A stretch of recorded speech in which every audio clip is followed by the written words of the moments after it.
When President Obama honored our Afghanistan war dead by taking part in a military ritual at Dover Air Force Base yesterday, it was easily predictable that a Republican would criticize him for it. And in our fourth story on the countdown, the former vice president's pet attack dog, his daughter Liz Cheney, has now done just that. And once again, she wasn't going to let the facts get in her way. On the John Gibson radio show yesterday, Ms. Cheney was rehashing her father's fact-free critique of President Obama's handling of the war in Afghanistan. Then Mr. Gibson asked her about the president's appearance at Dover Air Force Base. I don't know why he went to Dover. I mean, I think that clearly it is very important for our commander-in-chief whenever he can, in whatever way possible, to pay tribute to our fallen soldiers, our fallen military folks. But I think, you know, what President Bush used to do was to do it without the cameras. And I don't understand sort of showing up with the White House press pool with photographers and asking family members if you can take pictures. That's really hard for me to get my head around. I think it's an honorable and important thing for us to pay tribute. There's no greater sacrifice people make to the nation. But it was a surprising way for the president to choose to do it. As we mentioned yesterday, President Bush never went to Dover Air Force Base to honor dead American soldiers on their final journey home. And Vice President Cheney never did either. Hey, Liz, have you ever lost a relative in battle? I have. My cousin Johnny, West Point graduate, just like his father before him. I wish the president or the vice president had met his casket on the way home. You know what never means, Liz? It means zero. It means that in over 7 years of 2 wars, your dad never left the comfort of his White House office or the vice president's mansion and got himself up to Dover to bear witness to how his warmongering fell on families of dead American soldiers. Never, not once.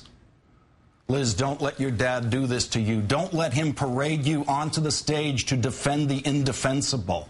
Let him suffer the full weight of the shame that we know he must feel when he watches Barack Obama do what he never had the decency to do. President Bush did meet with grieving military families in private, and he went to military hospitals to visit the wounded.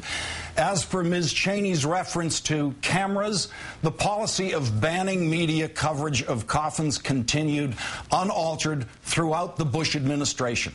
Thus, even families that wanted media coverage of their loved one's ceremony were not given any choice in the matter. Furthermore, President Obama did not make any special requests to any of yesterday's 18 families, as Ms. Cheney implies. I mean, lies. The vast majority of those families had already made their individual decisions about media coverage under the current policy before the notification that President Obama would be part of the ceremony. As for Dick Cheney, when he was vice president, he sometimes met with the war wounded, but like President Bush, he never went to Dover either. Never.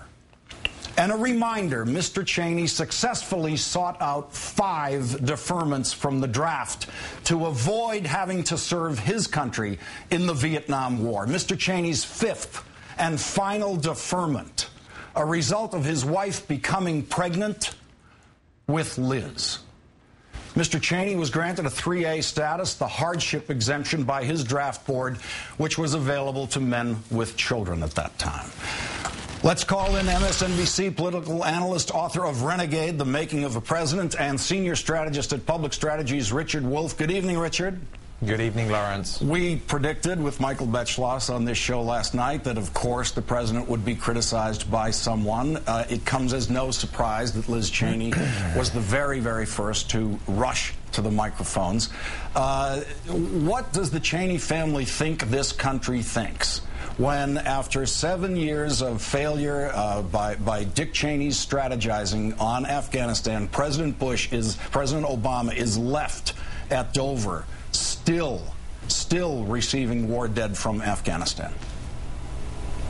Well, here's what is offensive and egregious about the criticism from the Cheney family about what President Obama has done with war policy review and with what he did at Dover Air Force Base.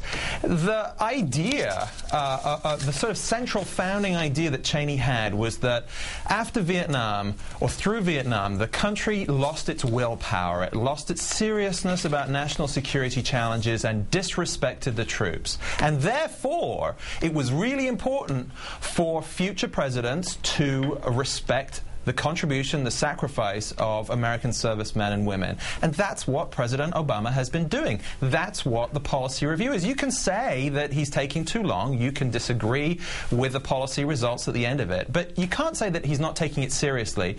And you cannot say that he's not showing the utmost respect for the fallen and the troops who are currently serving. And I just think that, I don't understand why Liz Cheney would think that the cameras themselves are disrespectful. I thought it was a very responsible, honorable coverage of something that we should all respect and pay our utmost respect and honor for. So the whole criticism is perplexing.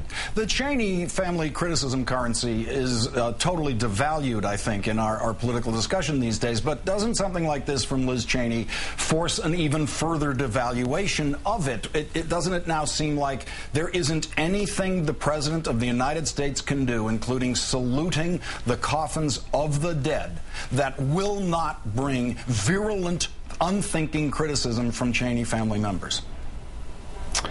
Well, it certainly seems that way, because this was pretty innocent, okay? You know, they asked the families for their approval. There was one family that said so. That was the only picture there was.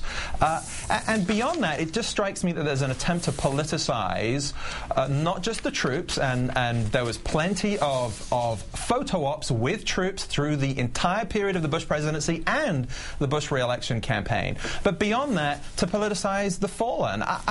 It has been a tradition, not just in this country, but every other country that commemorates the war dead, that it is a national, even an international symbol. So I don't understand why you'd want to play political games with it. I really don't.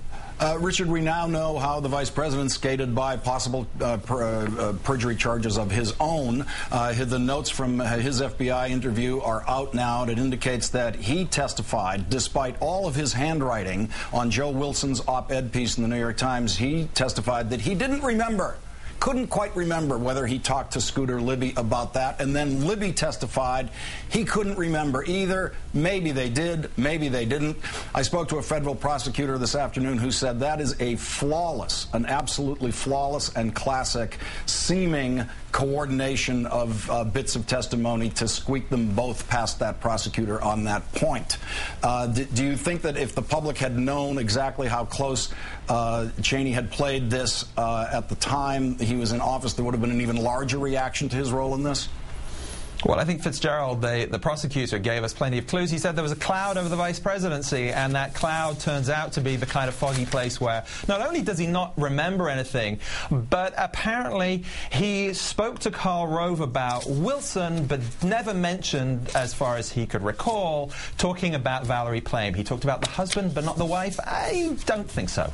Richard Wolff of MSNBC and Public Strategies, also author of Renegade, thank you very much for your time tonight. Thank you, Lawrence.